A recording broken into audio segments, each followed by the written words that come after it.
I caught my fiancée turn our dream house into a legal trap in only her name. So I canceled the wedding and exposed her family's greed. Hey guys, so I, 34 male, just nuked my entire 2-year relationship and canceled a wedding that was 3 months away. But before you jump to any conclusions, no, I didn't cheat, she didn't cheat, nobody died, and I'm not having a midlife crisis. What happened was so much more insane that my friends literally didn't believe me until I showed them actual proof. It all started with a freaking house. Or more specifically, my now ex-fiancée Amber, 31 female, trying to scam me out of one. Let me back up. I met Amber at this networking event downtown 2 years ago. I was honestly just there to raid the free appetizer table. Those little bacon-wrapped dates are my weakness. When this drop-dead gorgeous woman in a power suit starts chatting me up about some art exhibit. She was this pharmaceutical sales rep with the kind of magnetic personality that got her whatever she wanted. Seriously, the woman had superpowers. Waiters would forget to charge her for desserts. Bouncers would unhook velvet ropes when they saw her coming. And store managers would magically discover special discounts that weren't advertised when she flashed that $1 million smile. I thought we were solid. We had the same taste in movies, both huge Marvel nerds, liked hiking on weekends when she wasn't posting pics for her Instagram, and could talk for hours about random stuff. We'd planned all the usual things couples do: marriage, kids, finding a sweet pad in a nice neighborhood, the whole package deal. Not going to lie, I always liked spoiling Amber with nice things. I'm not one of those dudes who thinks women should pay for everything. That's on themselves, you know. I'd surprise her with concert tickets, got her this Gucci bag for her birthday one time, and we'd take weekend trips to cool spots around the state. I'm not crazy rich or anything, but I make good money as a software developer at this fintech startup, and I don't mind spending on people I care about. But here's the thing. I always did it on my terms, when I wanted to. Not because I was being told to. That's the difference, right? Like one time early in our relationship, she hinted she wanted these expensive shoes for Christmas, and I got them for her because I wanted to see her happy, not because she demanded it. There's a huge difference. We finally started looking at houses last year, and at first it was actually pretty fun. We'd spend weekends driving to open houses, debating if having a massive kitchen was better than a killer game room. Game room, duh. And talking about hosting epic parties for our friends. We'd spend hours on Zillow just scrolling through listings and sending each other the good ones. But after like a month of house hunting, things started getting weird. It started small, you know. Amber began pointing at these insane mansions that cost double what we agreed we could afford. When I reminded her about our budget, she'd just say, "We'll make it work. That's what your coding bonus is for, right?"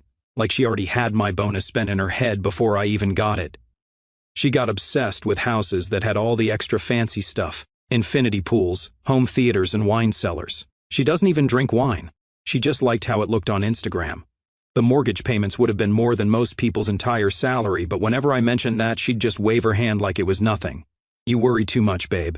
Money comes and goes." Easy for her to say when my money was the one going. At first, I thought it was just normal house shopping excitement, but I started noticing a pattern.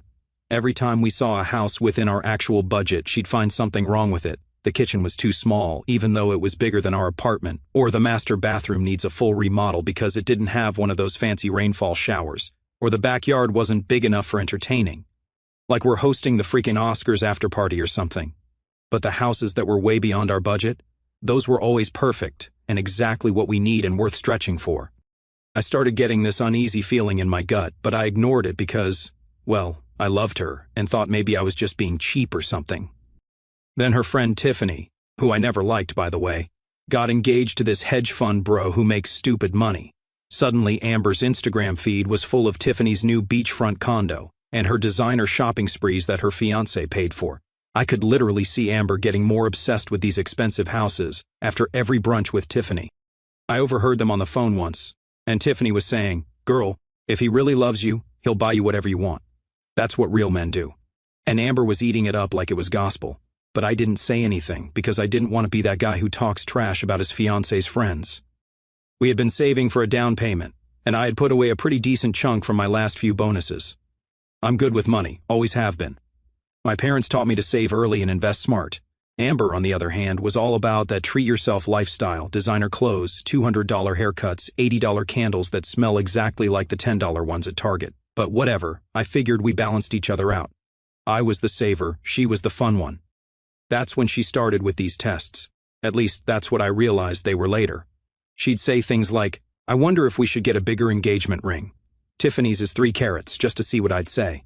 Or she'd mention some $500 spa day and say, "A good boyfriend would just book it for me as a surprise." It was like she was constantly checking to see if I'd jump through hoops to prove I was man enough to keep her. She'd say stuff like, "I could have dated anyone, when we'd fight about money. Like I should be grateful she chose me and my wallet." She started acting like she was this rare prize and I needed to prove I deserved her by spending more and more. One night we were on the couch scrolling through more house listings, and she showed me this ridiculous mansion that was literally double our agreed max budget. I laughed and said, "Yeah, right, maybe when I IPO my own startup." And that's when she looked at me dead serious and said, "Well, why not? Don't you think I'm worth it?" That was the first moment I felt like something was really off. Like, worth bankrupting myself for? Who thinks like that? But then she cuddled up to me and started talking about how amazing our life would be in a house like that. And I pushed the thought away. Looking back, I should have seen it for the huge red flag it was. But you know how it is when you're wearing rose-colored glasses. All the red flags just look like flags. A couple of weeks passed and Amber was getting progressively more obsessed with mansions we couldn't afford. One Saturday morning she wakes me up super early, practically bouncing on the bed, shoving her phone in my face. Babe, look at this house, it just got listed." She's practically screaming with excitement. I'm barely awake, rubbing my eyes, trying to focus on her screen, and I see this ridiculous house that looked like something out of those fake MTV Cribs episodes, gated community, some pretentious name like the Estates at Whispering Pines or some crap, vaulted ceilings, a backyard overlooking a small lake, the whole 9 yards. It was in the area where all the local doctors and lawyers live, way outside of what normal people can afford. But the thing that really woke me up? The price tag, $1.2 million. Our budget was $450,000, maybe stretching to $500,000 if it was perfect and didn't need any work. "Isn't it amazing?" she squealed, already scrolling through more pics. "They're doing an open house today. We have to go see it." I sat up in bed and was like, "Amber, that's more than double what we agreed we could afford. The monthly payment would be insane." She just rolled her eyes. "God, you're always so negative about money. Just come see it with me. Looking isn't buying." Famous last words, right? So, like an idiot, I agreed to go to the open house just to make her happy. And honestly, I figured once she saw it in person, she'd realize it was ridiculous for us. We get there, and this place is even more over the top than the pictures. Marble countertops, heated floors, a bathroom bigger than my first apartment, a 3-car garage, we own 1 car between us, LOL. And this fancy wine cellar, even though Amber mostly drinks White Claw. All I could think about was how many extra hours I'd need to put in to afford those monthly payments. But Amber was literally dancing through the rooms, already planning where our furniture would go, and which room would be her glam space for the makeup videos she was always talking about starting but never did. "This walk-in closet is literally my dream. It's bigger than our current bedroom," she kept saying, ignoring the fact that we'd be eating ramen for the next 30 years to pay for it. The realtor, Ryan, could smell desperate money. You know the type, slick hair, fake tan, calling everyone buddy or sweetheart. He kept following us around, pointing out all the luxury features and how this neighborhood was highly desirable, and houses here only appreciate in value. When he casually mentioned the price, I thought maybe Amber would finally see reason. Instead, she grabs my arm and goes, "We can make it work, right, babe? This is exactly what we've been looking for." The realtor, sensing his commission, jumped in with, "I can introduce you to a mortgage broker who works miracles with your combined incomes. We might be able to get creative with the financing. Creative with the financing is code for, you'll be in debt until you die, by the way." After the tour, I tried to bring her back to reality in the car. "Amber, that place is way above our pay grade. The mortgage alone would be like $7,000 a month. That's more than one of our entire paychecks." She just rolled her eyes. "We can totally make it work. You've got that fat savings account from your bonuses, plus you're due for a promotion, right? It's our actual dream home, Jake." The fact that she was already planning to spend my future promotion money that I hadn't even gotten yet was setting off all kinds of alarms in my head. That night, we had our first serious fight about money. We were supposed to go out to dinner with friends but ended up canceling because we couldn't stop arguing. She kept saying we needed a statement property that reflected our status. I shot back that we'd be just as happy in a place that didn't bankrupt us every month. "What status?" I remember asking her. "We're a software dev and a pharma rep, not celebrities." It's about the life we deserve, she said. Like we were owed a mansion for some reason. Don't you want people to see how successful we are? I told her I didn't care what people thought of our house. I cared about being able to sleep at night without worrying about money. She called me small-minded and lacking ambition. The fight lasted for hours. Eventually, she stormed off to take a bath, and I sat on the couch trying to figure out when she turned into this person I didn't recognize. This wasn't the Amber I fell in love with. A few days later, I was grabbing her phone, with her permission, to order food when a text from Tiffany popped up. I know it's wrong to read someone's texts, but the preview showed my name, so I clicked on it. There was a whole conversation about the house we'd seen. Amber, it's perfect, but Jake keeps whining about the price. Tiffany, men never understand investing in quality. Brad bought me this condo, no questions asked. Amber, how do I get Jake to step up? He has the money, but he's so cheap. Tiffany girl, you need to test him. Brad says men need to prove they can provide. If he won't buy you your dream house, maybe he's not the one. There was more, but I stopped reading, feeling sick to my stomach. So that's what this was about, testing me, seeing if I'd bankrupt myself to prove I was good enough for her. I didn't confront her about the texts, maybe I should have, but I wanted to see how far she'd take this. Later that day, I was venting to my buddy Chris about the situation, and he pointed out something I hadn't considered. Dude, has she actually talked about how she's going to contribute to buying this place, or is it all on you? I realized she hadn't mentioned her part at all. It was all your savings and your stock options and your promotion, nothing about what she would bring to the table financially. When I brought this up to her, she looked genuinely confused. But you make more than me, she said, which was true, but not by that much. And anyway, I'll be decorating the whole place. Do you know how much work that is? Like picking out throw pillows is the same as coming up with a $250,000 down payment. I found out later from her coworker, who became a good friend after all this, that Amber had been talking about this house to everyone at her job, already planning a huge housewarming party, telling people she was finally going to have a proper entertaining space. She was acting like the house was already ours, already planning how she'd show it off to make others jealous. The whole thing just felt gross. It wasn't about finding a home for us, it was about her having a status symbol she could brag about, and I was just the wallet that would make it happen. A few days after that house drama fight, things were tense between us. Amber was doing that passive-aggressive thing where she'd sigh really loud whenever we scrolled past that mansion on Zillow or make comments like, I guess some people just don't dream big while watching HGTV. Real subtle, right? I was trying to be mature about it, showing her more reasonable houses in our actual price range. But she'd find something wrong with all of them. The kitchen's too small. The master doesn't have a sitting area. The neighborhood isn't prestigious enough. It was never ending. Then one night we're eating takeout on the couch, and completely out of nowhere she drops this absolute nuclear bomb on me. So I've been thinking about the financing for the lake house, she says casually, like she's talking about what movie to watch next. What lake house? I ask, mouthful of pad thai. You know, our dream house by the lake, she says, rolling her eyes like I'm being deliberately stupid. I've been running the numbers, and I think I figured out how to make it work. I'm instantly suspicious, but also kind of curious what financial gymnastics she's come up with. Oh yeah, how's that? She takes a sip of her drink, all casual-like, and says, well, if we put the house solely in my name, we might qualify for first-time homebuyer benefits. Plus, we could structure the taxes better. I literally froze with my fork halfway to my mouth. Wait, what? Why would the house only be in your name if we're both paying for it? She gives me this look like I'm being difficult on purpose, because as the future lady of the house, my name should be the only one on the title. It's traditional. Traditional? What century is she living in? I've never heard of this tradition in my entire life. That makes zero sense, I tell her, especially since I'd be paying most of the down payment. If anything, it should be in both our names since we're getting married. That's when she gets all defensive, saying it's a symbolic gesture of trust. I'm sitting there thinking I'm in the Twilight Zone or something. She wants me to fork over my life savings, take on a massive mortgage, but have zero legal ownership of the property. What person in their right mind would agree to that? The conversation just got worse from there. I kept asking why she needed the house in just her name, trying to understand her logic. Was she worried about my credit? Did she think I had debt I wasn't telling her about?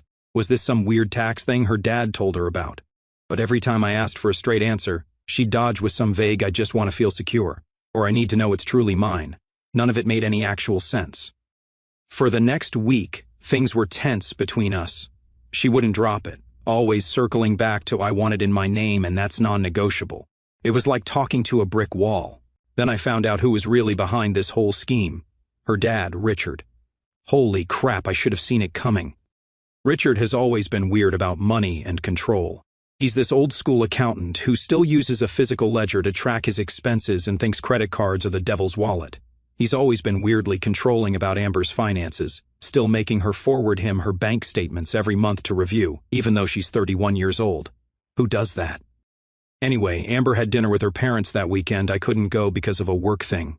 Thank God. And when she came back, she was even more determined about the house in her name thing. She let it slip that her dad had spent the whole dinner lecturing her about how she needed to protect herself financially, and that putting the house in her name was standard practice for smart women. I found this out because she literally said, "Dad says all intelligent women put assets in their own names, even when married." "Oh, so your dad is behind this?" I asked. Things suddenly made a lot more sense. She got super defensive. "Dad's just looking out for me. He knows about these things. He's an accountant." "Yeah, an accountant who files taxes for a local car dealership.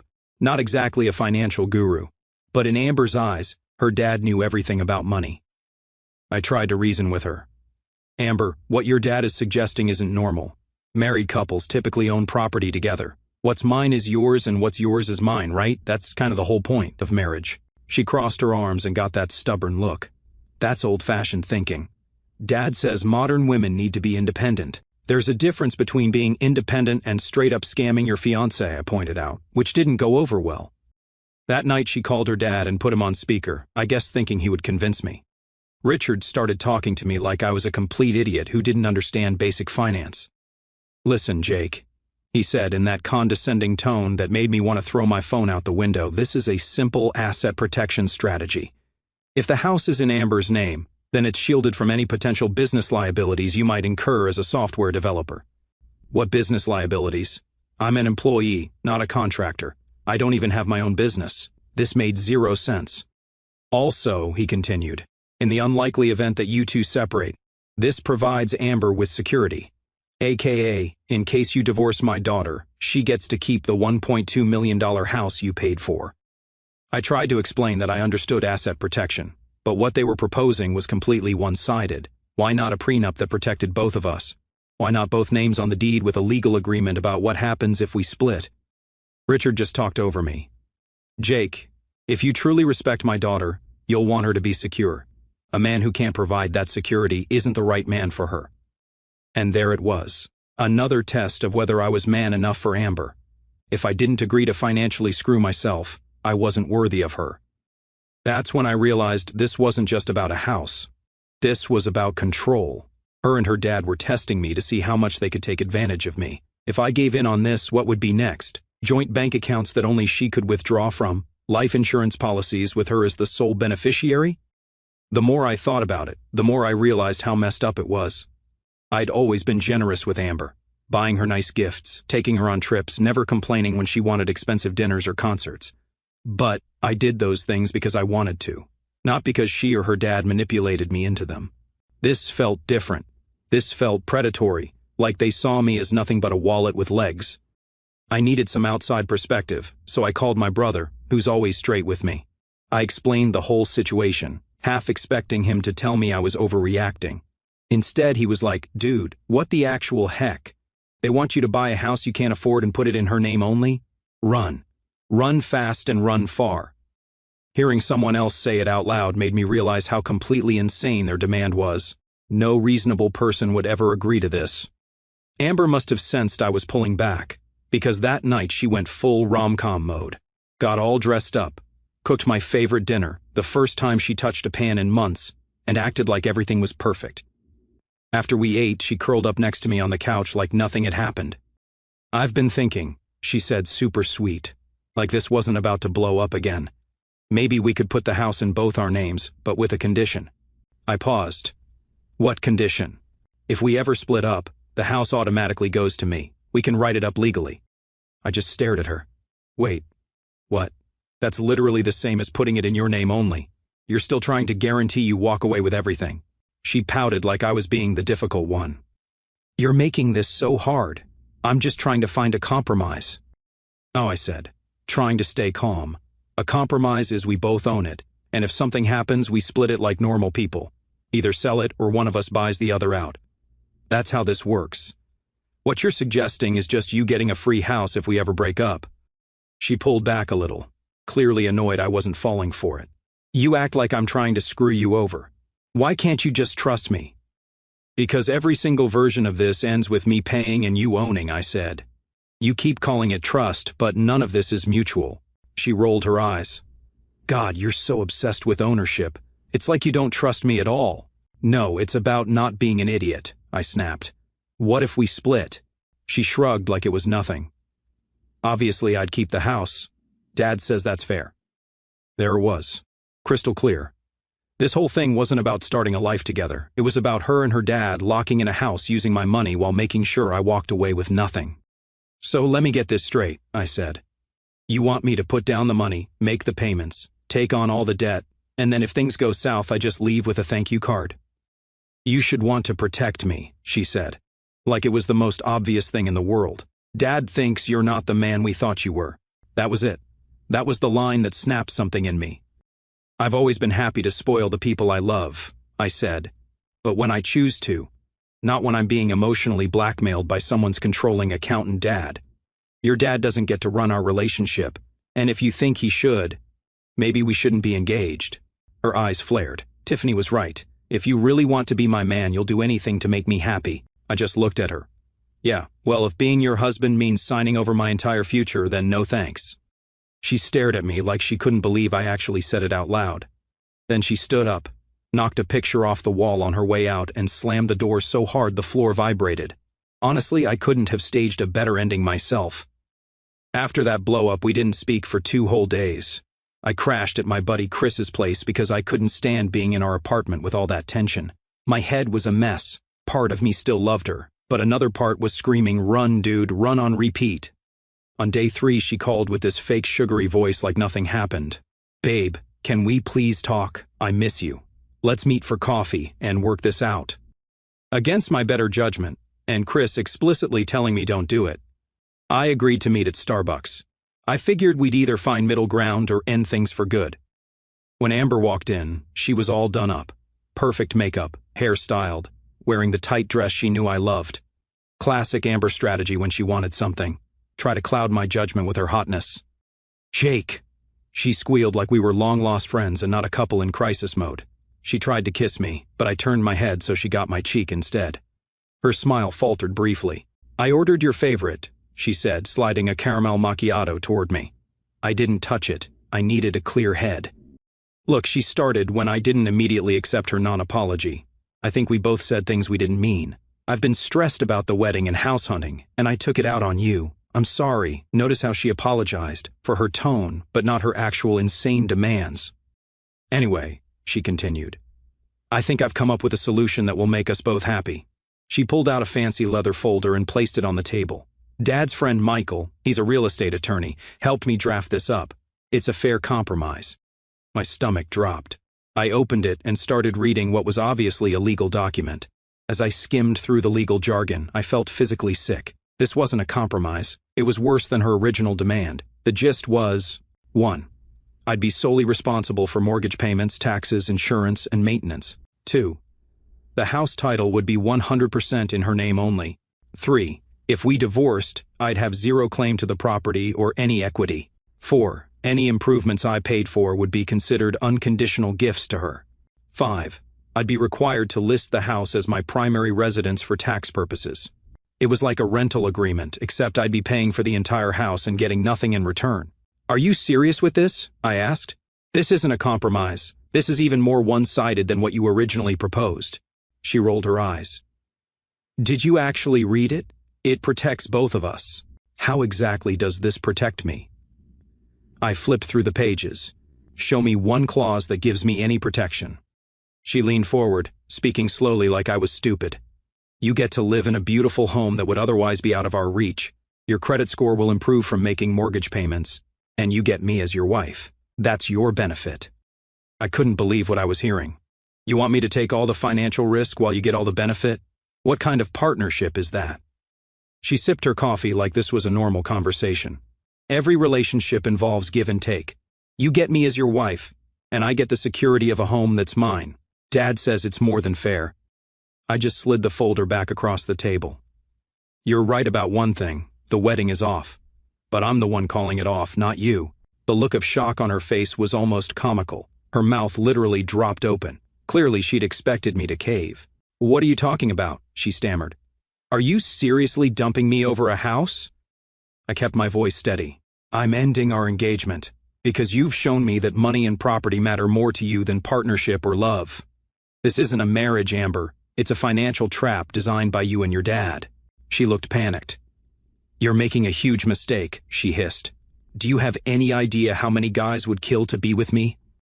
Then go find one of them, I said, standing up, preferably one with a bigger bank account, since that seems to be your main criteria for a husband. As I turned to leave, she called after me. You're going to regret this. No one walks away from me. My dad was right, you're not man enough for me anyway. I just walked out, feeling like a massive weight had been lifted off my shoulders. The wedding was off, and somehow I had to pick up the pieces and move forward. The first few days after the Starbucks showdown were a blur of damage control. Calling my parents to tell them the wedding was off went surprisingly well once they understood the situation. My mom actually said, "Thank God you found out now." My friends were even more supportive. Most had seen the red flags with Amber long before I did. My buddy Mike actually said, "Finally, dude," when I told him. Meanwhile, Amber was on her own damage control mission, but with a very different message. She was telling everyone that I dumped her because I was too cheap to provide a proper home for her, painting herself as the victim of my alleged financial cruelty. He refused to put the house in my name even though I just wanted security, she told our friends, conveniently leaving out the part where I'd be paying for everything. I wasn't going to stoop to her level, but I also wasn't going to let her trash my reputation. When people asked me directly what happened, I'd just say, Amber wanted me to finance a $1.2 million house. That would be legally 100% hers even if we divorced. I didn't think that was fair. She disagrees. That simple statement was usually enough to make people question her version of events. Richard, Amber's dad, took things to another level.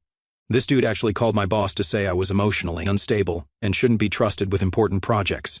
Luckily, my boss told him it was inappropriate to discuss personal matters in a professional context, then gave me a heads up about the call. Moving out of our shared apartment was another hurdle. I coordinated with Amber to go when she wouldn't be around and brought friends to help me move quickly. The place was a mess when I got there. Amber had gone through my things and some of my stuff was missing.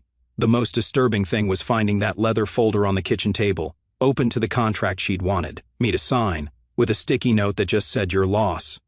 It felt like a weird threat, so I took a photo for documentation. As we were loading the last of my stuff, Amber's car pulled into the parking lot. Great, so much for avoiding an awkward encounter. Didn't expect to see you here, I said.